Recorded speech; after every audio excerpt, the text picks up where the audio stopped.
Well, it's Saturday morning. I'm done watching my cartoons and trolling the internet, and my mom kicked me out of the basement. So I'm up here climbing some grain bins and checking on the quality of the corn. We found one other grain bin where the quality of the corn had a lot of FM in it, we call it, which is foreign material, ground up, kernels, and bees wings we call them, which is the red stuff everyone's asking about.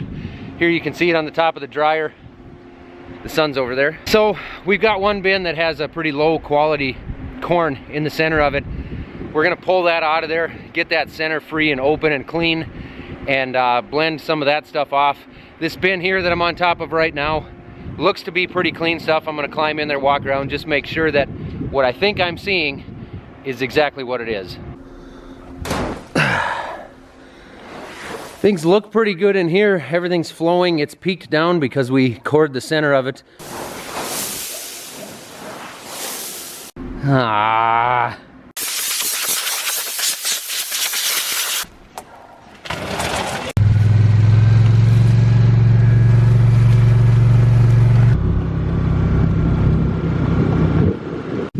Stop looking at me, swans.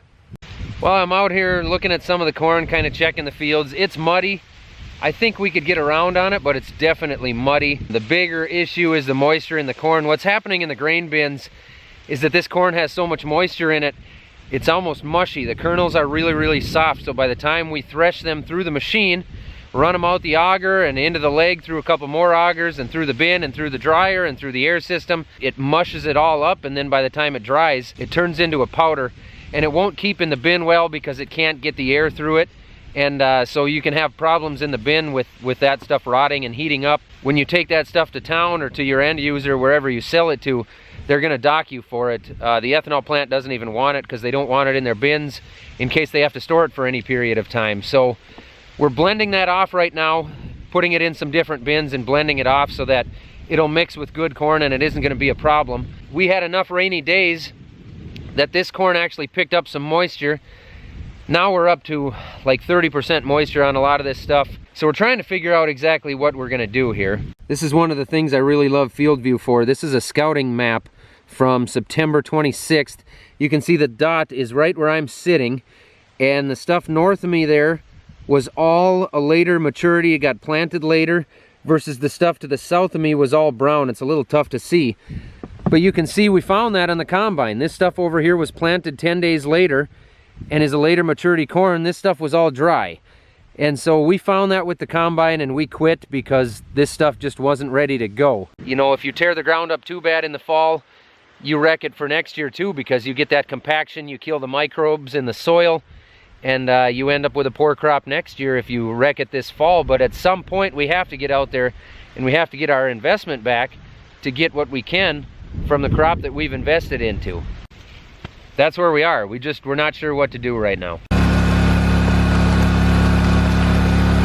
And up another bin I go.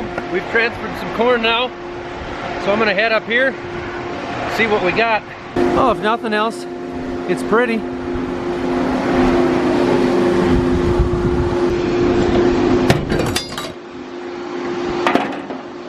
Well, there you can see the center of the bin where the grain has flowed down.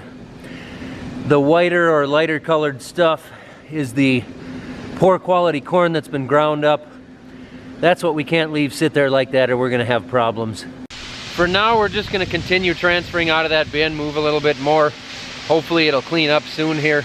The good news is, it's windy, it's drying a little bit right now, and the forecast looks pretty good. So I'm confident we are gonna get back out there in a couple of days here and we're gonna be able to start really knocking stuff off.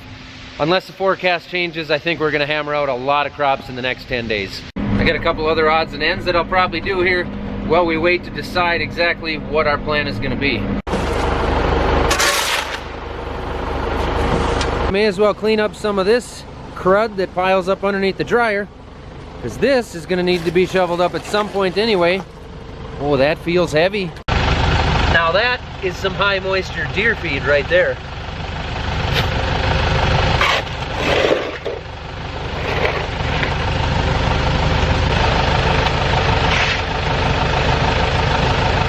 Yummy. All that this is ground up kernels of corn mostly. A little bit of weed seed in there, but it's mostly just ground up kernels of corn.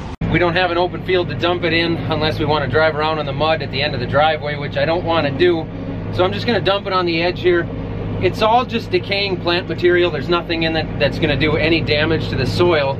It actually is probably going to help the soil temporarily because it's just adding a good amount of organic matter to that spot. So there's nothing in here to damage the soil at all. It all came off the fields anyway.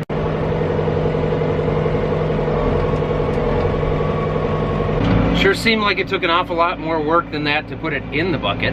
We had a fitting on the grain cart blow an O-ring out, so we got a bunch of hydraulic oil on the back of the Challenger. I may as well wash that off as long as I'm parked here next to the pressure washer.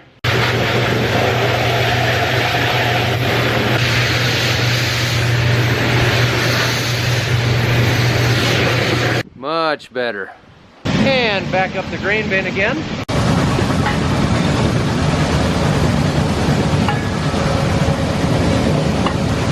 Seems like kind of a nice, relaxing spot to throw up an Instagram.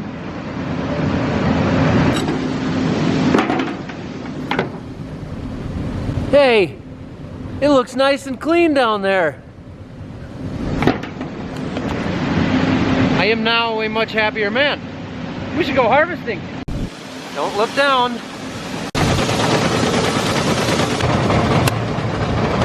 Things look good in there. Now we're just gonna empty the wet bin again. We don't have to run it through the dryer. We just gotta, I won't explain it. We got a little bit more to do. All the sweep on the wet bin is running, so that'll be empty soon. I'm getting really sick of messing around with grain bins. We gotta go run some combines and tractors pretty soon here. Water has been getting down into the cover of these motors. And then when you start the motor up, water flies everywhere, and it's really not a big deal. Until it's 25 degrees at night, and that water somehow magically turns into a solid, and then it breaks all the fins off in the back of your motors. Then it's a big deal. So I've decided to try to fix that by adding a little drain hole.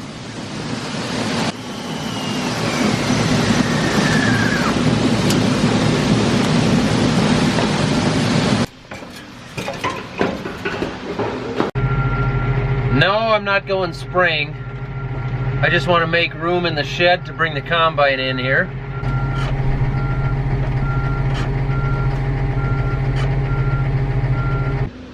I knocked off the 17 bushels worth of cab corn because now I'm confident we will never get corn on the roof of this machine ever again. Ben, how's it going? Should be plugged in. I don't need to turn the computer on yet, right? All right, we should be booted up. Okay, there. 100 ECU programming, let it all shut down and go to sleep, and then we got 100 more horse. Thank you, Ben, appreciate it. Yep, bye. You guys want more power out of your diesel engines? Give Ben a call at Farm Focused. Go to farmfocused.com. We've been having some issues with the radio on this thing, not wanting to communicate well. So I'm just gonna clean this up, put a little bit of dielectric grease on it, and see if that helps.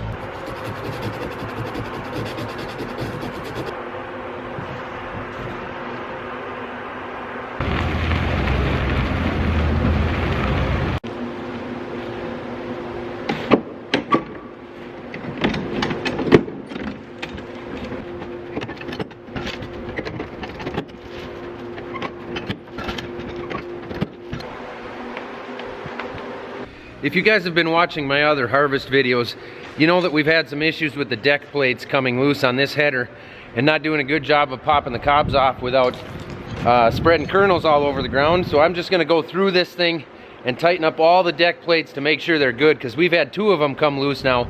Luckily, I think we've caught it fairly quickly. So I'm just gonna go through, make sure they're all snugged up. I promise we are going to start harvesting tomorrow, so the next video you will see some harvest action. The forecast is good. Things are gonna go awesome from here on out. Keep watching, guys, it's gonna be fun. Here's to Saturday night.